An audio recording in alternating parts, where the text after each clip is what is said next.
This podcast is brought to you by ShortsTV and is not affiliated with the Oscars or the Academy of Motion Picture Arts and Sciences in any way. Hello and welcome. You're listening to the Shorts TV podcast. I'm Carter Pilcher, and I'm joined as always by the, as we say here in England, the ab fab Rasha Goel. I like that. Ab fab. Wow. That's quite clever, Carter. Thank you. Wonderful to be back as always. How are things going with you? Well, they're great. You know, I don't know if you've been reading your emails, Rush, but the reviews on the Oscar shorts are coming in thick and fast. Can't keep up with all the write-ups. Well, I know, and I have been keeping up with the emails, but there have been a lot of great reviews, which I'm actually very happy to see.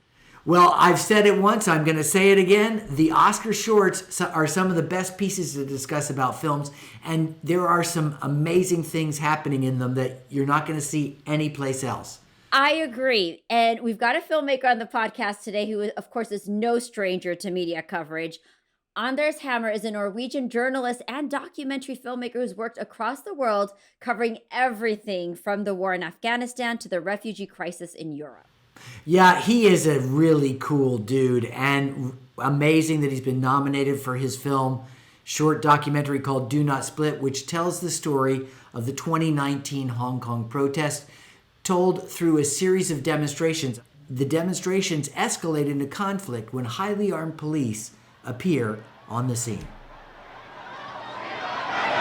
Situation keeps worsening every day, and now we can't stand it anymore. Only democracy can save us from this disaster of the colonial government of China.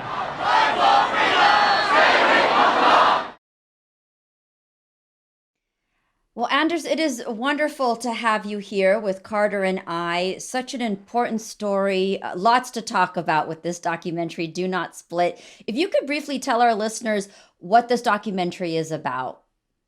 So this is a documentary that starts in the summer of 2019 after the protests for, I would say, basic democratic rights broke out in Hong Kong. It was a very intense summer that lasted much longer than anyone expected. And I tried to go as close as possible on the protesters and just follow the development in Hong Kong when you had a big group of, most of them very young protesters, protesting against the political leadership in Beijing, mainland China. They were afraid that they were losing their city in the sense that they were losing their democratic rights that they had grown up with, and that Beijing was trying to turn them into another city in China.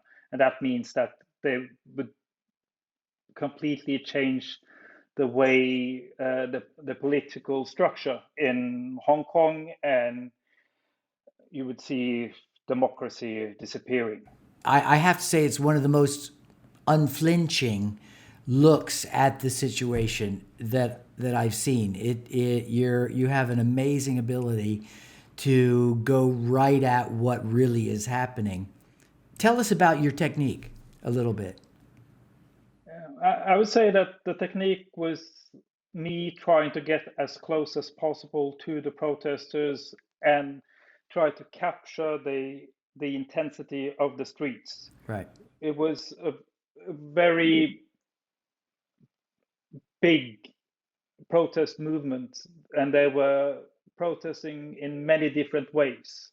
In the beginning, in the summer, some of these events were more like a music festival, when you had children and elderly also joining in. It could be a really nice atmosphere, and people could be singing, and they made like protest songs, and it was a lot of art.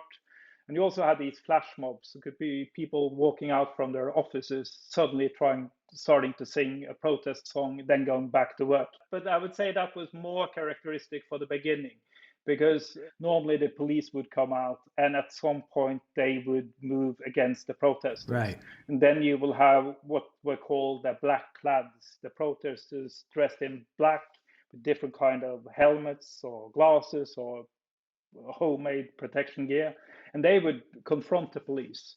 So you would have these cat and mouse games being played out in the streets, often the whole afternoon and then into the night. And often the protesters would be escaping for very long periods, but then they would hit back in surprising ways. And that was the strategy that was called to be water. They would be inventive and try to surprise the security forces. And quite often they were successful, but not always. So sometimes they just ended up running.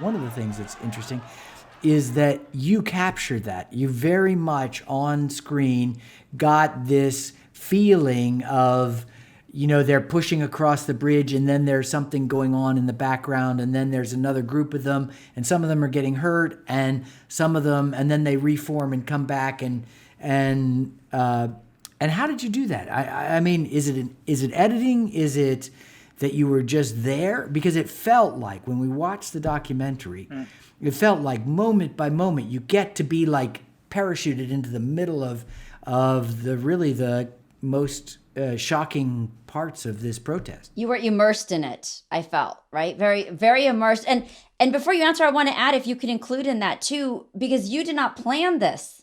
This is one of those documentaries that just happened because you were there. So if you could discuss that in this answer as well. The thing was that when I arrived in Hong Kong, I was not sure whether I'm going to make a documentary or not. I was mainly curious. I've been covering protests before. I was covering the Arab Spring.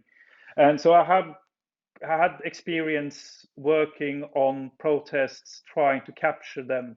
And I felt that I hadn't done it properly before, because it's very difficult to work in an unpredictable setting. So when I came to Hong Kong and I decided I wanted to try to make a documentary, I really wanted to go into the movements and make myself physically prepared to just follow the flow, so to speak. And that was what I was working on. I wanted the camera to be as close to the protests as possible, and I wanted it to move in a way that also makes it possible for the viewers to view.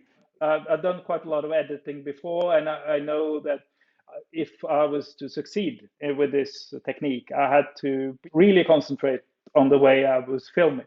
And I think this lasted for such a long time. There's 140 days of recording put into this movie. So I was in a lot of different situations. Sometimes I was lucky, sometimes I was unlucky, and some of those unlucky parts are not in the movie because I was not able to capture what I wanted, or I didn't understand what was happening. But I was fortunate in the sense that we got to capture some of the key events and also some unusual events. And that was my aim. I wanted to show the process of protests that are not seen in the news normally. Like when we are hiding on the roof for hours, I knew that was happening because I could see protesters hiding, but I wanted to be among them and film how they deal with that kind of pressure and situation when the police is running around in the streets looking for them, and you have the helicopters and everything, and they have to go home because they are going to school or work next day, and they will not be wearing black clothes. And were you by yourself most of the time then when you were filming? Yes. I would be following one protester per day, but I had the idea that I could only follow one person because it would be so difficult to go from A to B during one chaotic day. So I wanted to follow one protester and just stay close without interfering or making any kind of problems for them, but just to film it from the beginning to the end and then see afterwards if it makes sense to use parts of those recordings in the movie. And I think that's how I captured most of the parts in the documentary. And now we are being surrounded by the police, and we have no way out right now. It's like a siege, I guess.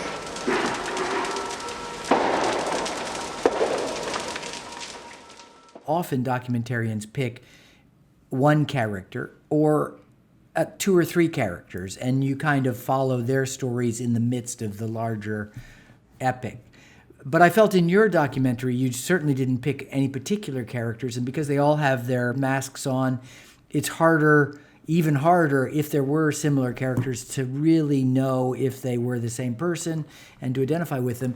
And so you gave us, the audience, a very real sense of being part of the protesters rather than this protester or that one. Just tell us about that choice and how you created that feeling.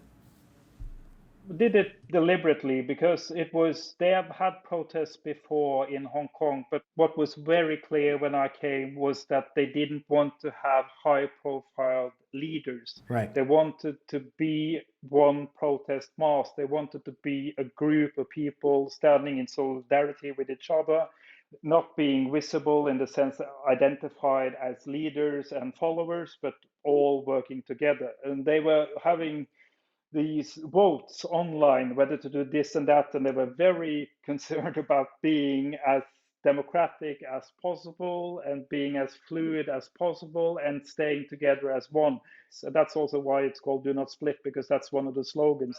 And I found it deeply fascinating how they were organizing the protests in Hong Kong, and we see already that many other movements have copied them.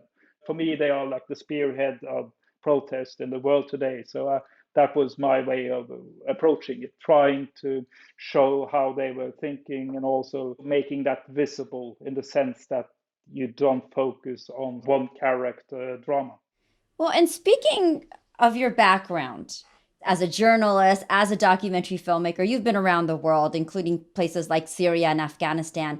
How would you say that experience helped contribute to the making of this particular documentary? Was there anything new, a new approach that you brought in, or just things that you've learned in the past that you made sure you didn't repeat or did repeat with this film? I personally benefited in a couple of ways. I'm quite used to working in a hostile environment. When I was in Iraq, I was following a volunteer Kurdish Norwegian soldier who was at the front shooting at ISIS for a whole month when I was together with him. Oh, gosh. I was staying in their barracks and I was sleeping and just eating and just spending all my time together with this one fighter. And at that time, ISIS, the so-called Islamic State, was shooting every day, so with live ammunition and using grenades and rockets. So for me, I'm used to a more hostile environment than I faced personally in Hong Kong. In Hong Kong, I was the one taking the least risk among the people that were surrounding me, because these protesters, they were potentially facing a long time in prison, and they knew and could see that the police were handling many of them very brutally. They would beat them up in the streets and they would arrest them in a very harsh way. But for me, I was more facing the hassle of the police. Like sometimes they would bump into me on purpose, and sometimes they would also direct bullets at us, and people got badly injured when I was there. People very close to me were hit by rubber bullets, and I was also hit by rubber bullets and tear gas canisters. And those are not meant to be lethal, but they can be. Maybe you can be fooled when you see the movie that it's sort of the camera is not in a risky place, but I was not facing in any way the same risk as the people I was following. A protester in Chunwan was shot in the chest within just arm's distance by the police. Real bullets, not rubber bullet or sponge bullet. There were several scenes where you showed very, what I would feel like are quite brutal arrests, because these are clearly young, educated people that are protesting. If we can, what are your thoughts on the situation there? I think it's very sad to see how it has developed since I started filming in the summer of 2019, because the room for democracy, so to speak, has been shrinking all the time. And this development has continued after where our movie ends. Just today, 7 well-known activists were convicted in a court in Hong Kong. And we saw in January this year that 55 local politicians and activists on the pro-democracy side were arrested. And two of those men who were arrested are in our documentary. You can see them in the documentary. Really? So that also makes it feel even more personal for me, because I know them, and they are still in prison, and they are actually risking life in prison. Wow. Due to this new national security law that was imposed at the end of June in 2020. So that has changed so much in Hong Kong. You could see that the freedom of press is disappearing, freedom of expression, freedom of assembly. The 55 people who were arrested in January was actually arrested for organizing a primary elections in July last year, which is like a basic democratic process in any democracy. But suddenly that's forbidden, and they face this very long prison sentence. And then you have the fact, of course, that the Oscars will be censored due to our movie, which is, I'm laughing because it's a bit insane, but in a strange way, our documentary has become a part of the story, because very soon after it was known that our documentary was nominated for Oscars, you had media reports that Beijing government had told the local media not to broadcast the Oscars live, and they should also avoid talking about our movie or any other sensitive issue. That was 2 weeks ago from the day we speak today. And then earlier, just a couple of days ago, it was announced that the same thing is happening in Hong Kong. So you have around 7 million people living in Hong Kong, and for the first time in 52 years, they will not be able to watch Oscars live on TV, because no TV station will show it. That's sad. Yeah, but it's part of the same reaction. That shows that Beijing is not happy with our documentary. That brings up a really good question. You know, the credo of documentarians is not to become part of the story, right? Your job. Yes. So is it a good thing? Is it a bad thing? Now we're talking about freedom of expression, and you are part of that. You're part of the story. Yeah. Yeah, but I think that credo is meant for all these documentarians or journalists who wants to be in front of the camera. Right. You can't see me in front of the camera in the documentary, and I'm happy that I was not in front. I'm not from Hong Kong. It wouldn't make sense. It would be irritating. But I think it was not possible to avoid. We didn't make these decisions. It was Beijing that decided to censor the Oscars. It was only to be expected that Beijing would react in some way or the other. It's difficult to understand the logic of the way they are acting, because they are basically just giving our documentary much more attention by censoring and this being in the news for weeks now. I should be thanking Beijing, but I'm not in touch with Beijing. They don't call me. You shared an important message. Anders, I want to bring it back to you real quick and ask you, you have such a diverse background with journalism and documentary filmmaking. You originally were a journalist. So could you talk a little bit about why that shift into documentaries? I became a journalist 20 years ago, and I was doing news reporting in Oslo in Norway, which is my home country. When I finished my master's degree in peace and conflict studies, I was disappointed of the opportunities that I was facing doing telephone interviews in Norway. So I moved to Afghanistan, and I wanted to cover the conflict from the ground. At that time, more than 50 foreign countries were involved in the war in Afghanistan, also Norway, where I'm from. And that was a very unusual experience for my country. That's the first time Norwegian soldiers had been in a full-on war since the Second World War. So I felt that there was so much information missing, and I wanted to work on that from the ground, being in Afghanistan, doing daily reporting. So I did that for a couple of years, living in Kabul. But I was then again disappointed by the limitations of news reporting, because in conflicts especially, it can be very repetitive, and you feel that there's so much more going on than you can really put into these news stories. So then I switched to documentary filmmaking in 2008. And ever since that, I've been doing documentaries. I made many in Afghanistan.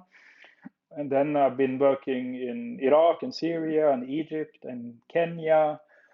Hong Kong, and I also covered the refugee crisis from 2015, I would say. I made a short documentary that was published by the British newspaper The Guardian about a young woman fleeing from Syria to Europe. And that was a very interesting project in many ways because I felt that I came very close through working on that story to show how Europe was trying to deal with this challenge of that many people trying to enter our continent. And you could also see that they were acting partly similar to the Hong Kong police in the way that they were actually shooting tear gas on refugees in the southern Europe.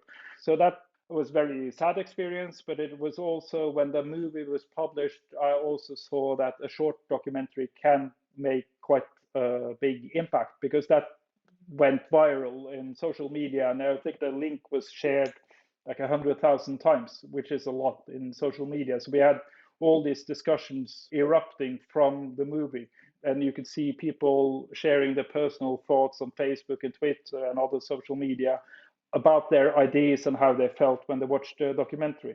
And that was very encouraging, and it was also partly the reason why I wanted to make a short documentary in Hong Kong, because I know that it could play quite well online. It's a great documentary. It not only plays quite well, but I think it really encapsulates parts of the crisis that people don't see. But this documentary is the complete encapsulation of that break between the Chinese government and the people of Hong Kong. Where are we headed? Where are they headed? It feels very dramatic and important what is happening in Hong Kong now, because they are really changing the whole political structure. It's all these political freedoms that used to characterize Hong Kong are now disappearing very, very fast. And I would say I'm sad that more government are not speaking their mind about the way that Beijing, the political leadership, are removing these basic human rights from Hong Kong. That's the main reason for making this documentary, to try to bring attention to the fact that this group of people are losing their basic human rights, and people should care about that. And I think people care if they see it and feel it, and that hopefully is something we can contribute with this documentary. I don't think we should have any doubt about what Beijing is doing. They want to expand in a politically and economically, and in every way they want to expand as a superpower. And they are reacting very harsh to any countries who try to sanction them or to try to go against their political aims. I'm from Norway, so this is the place where the Nobel Peace Prize is handed out every year. And in 2010, that was given out to a Chinese human rights activist. And that led to the Norwegian government being put under a total political boycott by China for 6 years. Wow. And that had a lot of politically, obviously, but also economical negative consequences for businesses in Norway. So we have a lot of experiences dealing with not being friends with Beijing. And then my government tried as best as they could to make up to Beijing, to try not to offend them and to try to ease their mind and get closer again. So today they are very afraid of protesting against what's happening in Hong Kong, because they know that if they protest in any strong way, Beijing will react and they will sanction. But even the U.S. government just this week said that they would maintain the policy from the last administration, and they wouldn't extend any special treatment to Hong Kong or to the people of Hong Kong who are fleeing. I live in Britain, but I'm not a citizen. One of the things, though, that has been pleasing is to see the British government's response. They've invited all Chinese with dual passports to move immediately. They've given them the right to move to Britain, which is 150,000 people or something. But the problem is going to become these fabulous, talented young people whose lives you documented. What do they do? Many of them can't leave. Now, it's a big question. You have the special situation with Britain because they used to be the colonial power in Hong Kong. So I think that they are more involved in the conflict also because they feel that this is a part of their history as well. So we have seen that quite a few activists have left Hong Kong. They have either moved to other parts in the region or they have come to Europe or the States. Like you say, it's not every person can make that move easily. It's very difficult to leave your home city and then suddenly try to establish life in another part of the world. And people are still struggling, trying to solve their personal lives and also trying to solve how they can continue protesting against this development when the local government and Beijing is so strong and they are so clear on moving ahead, changing the city so fast, removing these basic human rights. It's very difficult to guess how Hong Kong will look in a couple of years. But to my mind, if not on other governments are protesting or are sanctioning Beijing for making this happen, for changing Hong Kong, it will happen because Beijing obviously has this as a clear political aim. Just to bring it back to the Oscars, often, like in this case, the Oscars has become a political football in China. So filmmaking gives you this chance to raise an issue and make it into maybe something bigger. So tell us about the Oscars as a platform for this issue that you've uncovered, this circumstance that you've uncovered in your documentary. So when our documentary was shortlisted for the Oscars, it was already published. It was already possible to watch it online. But the fact that we got shortlisted first and then nominated, that brought so much more attention to the documentary and so many more people watched it. And then very fast, much faster than expected, we were in the middle of this very big debate also about this documentary due to Beijing making this decision to censor the Oscars. I never experienced anything like this. And I don't think we would have experienced it if it wasn't for the Oscars, because that brings so much more attention to any documentary. And then what is not so normal is that one of the most powerful countries in the world decide to make decision against a certain movie like they've done in our case. I think that's the unique part, very unique part of the story, and that just happened like 2 weeks ago. Yeah. So I'm still trying to grapple and understand all the things that are actually happening. It gives me more confidence to work on this project and also to continue working on documentaries, because the aim of doing this documentary was to bring attention to the situation and the pressure that basic human rights is under in Hong Kong today. And we succeeded. And I don't think we can only thank the movie, but we have to thank the Oscars and also Beijing for making this happen. I would say you highly succeeded in getting the message out. On that note, I would love to ask you, what else do you have planned next? I will continue to work on Hong Kong in one way or the other. With the pandemic and the political situation and also everything happening around our movie, it's a bit difficult to predict what will be possible. But I know that I will continue to follow this story. I'm now working on a documentary series for the National Broadcasting Company here in Norway that will be finished later this year. So I'm constantly working. Like when you work on documentaries, you're always working on several projects at the time because it takes a long time to do this. So I'll just continue, but I will definitely continue to follow Hong Kong.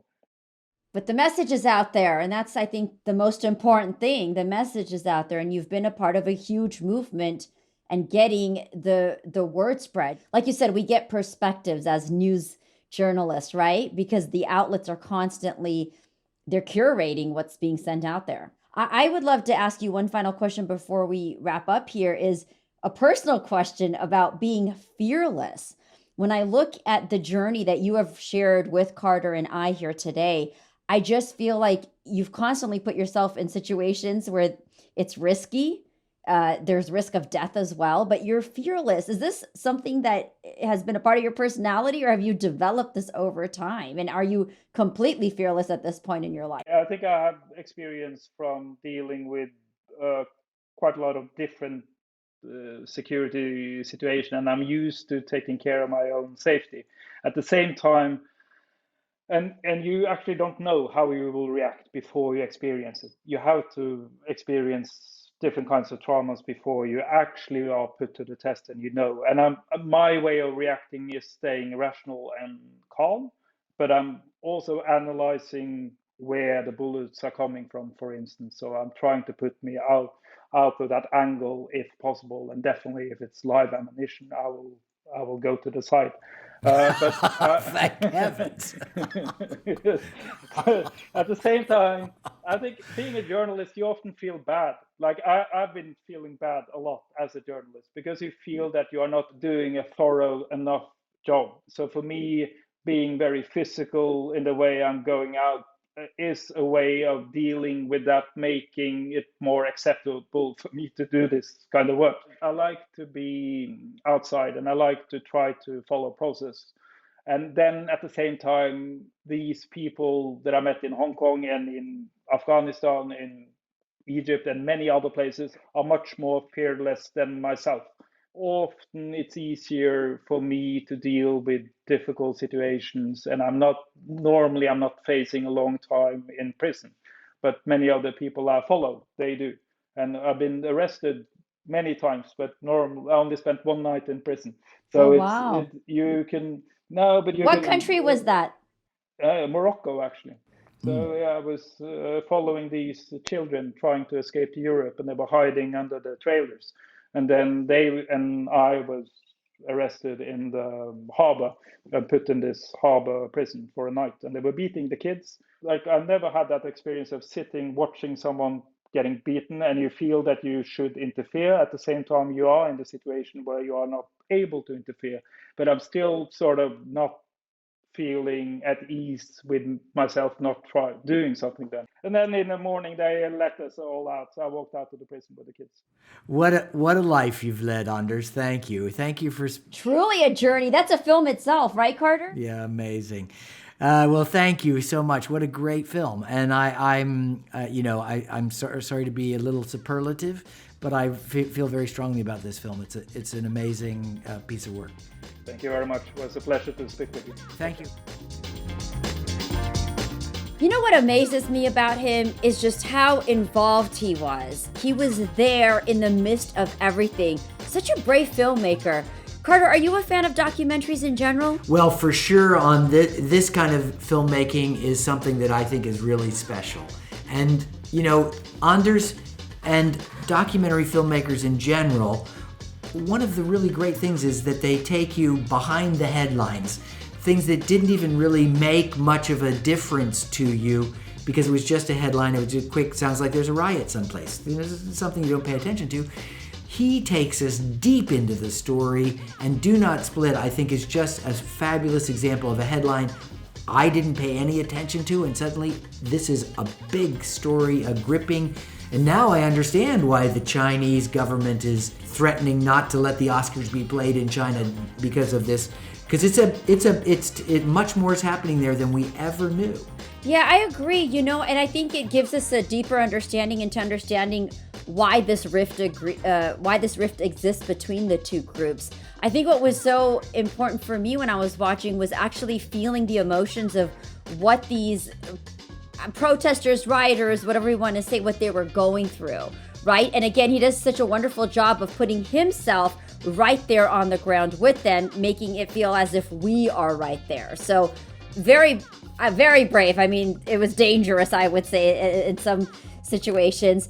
Totally agree. Well, friends, thank you again for tuning in. That's it for our show, and we will be back soon with more filmmakers, more opinions on which shorts are going to win the Oscars.